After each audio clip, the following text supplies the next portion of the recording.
رہے گا قائم پہاڑ جب نہ رہے خدایا، تیرے منہ کی ایک بات بھی ٹلے گی نہ چاہے کچھ بھی ہو۔ عزیز ناظرین، میں ایاد ظریف آپ تمام دیکھنے والوں کو ہمارے روز کے بائبلی مطالعاتی پروگرام کی نئی قسط میں خوش آمدید کہتا ہوں۔ ابھی ہم پرانے عہد نامے میں سے یرمیہ کی کتاب کے مطالعے پر ہیں۔ یہ پرانے عہد نامے کے بڑے انبیاء میں سے ایک ہے اور آج ہم 5ویں اور 6 باب کا مطالعہ کریں گے۔ پروگرام کے باقاعدہ آغاز سے پہلے میں اسٹوڈیو میں آئے خدا کے خادم کا خیر مقدم کروں گا۔ خوش آمدید بھائی یوسف۔ بہت شکریہ بھائی۔ اور اسٹوڈیو میں آئے دیگر مہمانوں کو بھی خوش آمدید۔ بھائی یوسف، جیسا کہ آج ہم 5ویں اور 6 باب کا مطالعہ کرنے جا رہے ہیں تو آپ ہمیں ان ابواب کے متعلق بتائیے۔ 5ویں باب میں یہودا کے گناہ کی بات ہوئی اور اس کے نتیجے میں عدالت اور تباہی ہوئی، اور خدا اس کی عدالت کرے گا پر اس کو تباہ نہیں کرے گا۔ اور میں کہوں گا کہ بہت سی قوموں کی ہستی مٹ گئی، وہ نہیں رہے، مثلاً یبوسی اور ہتی پر اس قوم کی بدکاری کی عدالت خداوند نے خود کی، اور باوجود اس کے اس نے ان کو ہلاک نہیں کیا۔ 5ویں باب میں اس کا واضح بیان ہے، اور 6 باب میں یروشلم کی سزا ہے۔ لکھا ہے کہ اس کا محاصرہ ہوگا، اور یقیناً جس شہر کا محاصرہ ہو اس کی حالت بہت بری ہوتی ہے، اور یقیناً جو کچھ ان کے ساتھ ہوا میں کہوں گا کہ وہ خود ان کے ذمہ دار ہیں، اور نبوکد نظر کے آنے سے پہلے خداوند نے ان کو تنبیہ کی جب تک وہ توبہ نہ کریں خداوند ان کی عدالت نہیں کرے گا، تاکہ خداوند کی اس بھیجی ہوئی مصیبت سے وہ نرم ہو جائیں، لیکن ان لوگوں نے فرمانبرداری نہ کی۔ صحیح۔ 5ویں باب کی پہلی آیت ہے، اب یروشلم کے کوچوں میں ادھر ادھر گشت کرو اور دیکھو اور دریافت کرو، اور اس کے چوکوں میں ڈھونڈو، اگر کوئی وہاں ملے جو انصاف کرنے والا اور سچائی کا طالب ہو تو میں اسے معاف کروں گا۔ کیا یہ ممکن ہے کسی شہر میں ایک بھی راست باز نہ ہو؟ ہمیں یروشلم کی حالت کے متعلق بتائیں، آپ اس کے بارے میں کیا کہیں گے؟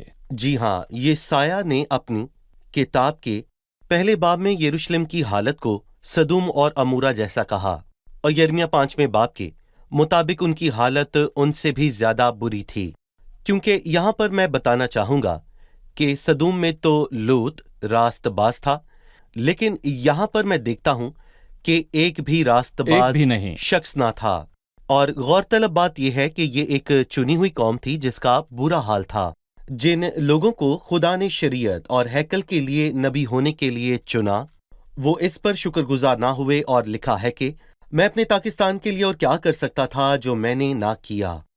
بھائی یوسف، اس نے پہلی آیت میں کہا کوئی راست باز نہیں، دوسری آیت لکھا ہے اگرچہ وہ کہتے ہیں زندہ خداوند کی قسم تو بھی یقیناً وہ جھوٹی قسم کھاتے ہیں۔ اے خداوند، کیا تیری آنکھیں سچائی پر نہیں ہیں؟ تو نے ان کو مارا ہے پر انہوں نے افسوس نہیں کیا، تو نے ان کو غارت کیا پر تربیت پذیر نہ ہوئے، انہوں نے اپنے چہروں کو چٹان سے بھی زیادہ سخت بنایا، انہوں نے واپس آنے سے انکار کیا۔ اس کے متعلق کیا کہیں گے؟ یہاں 2 باتوں کا ذکر ہے، انہوں نے واپس آنے سے انکار کیا، اور اس سے ہمیں صفنیہ 3 کی آیت یاد آتی ہے، اس نے کلام کو نہ سنا اور وہ تربیت پرہیز نہ ہوا۔ اس قوم نے تربیت سے اور واپس آنے سے انکار کر دیا۔ تیسرے باب میں واپس آنے کے الفاظ 9 بار استعمال ہوئے ہیں، اور 4 باب میں لکھا ہے اگر تو واپس آئے، پر انہوں نے واپس آنے سے انکار کیا، اور اس سے ہمیں یہ معلوم ہوتا ہے کہ انہیں خداوند کی ضرورت نہ تھی اور اصرار کیا۔ جی ہاں، اور میں یہاں پر کہوں گا کہ خداوند نے جو بھی انہیں سزا دی وہ سچ میں اس کے حقدار تھے۔ بھائی یوسف، اس کے بعد 5ویں آیت سے لکھا ہے میں بزرگوں کے پاس جاؤں گا اور ان سے کلام کروں گا، کیونکہ وہ خداوند کی راہ اور اپنے خدا کے احکام کو جانتے ہیں، لیکن انہوں نے جوا بالکل توڑ ڈالا اور بندروں کے ٹکڑے کر ڈالے۔ 6 آیت پر اپنی رائے دیجیے۔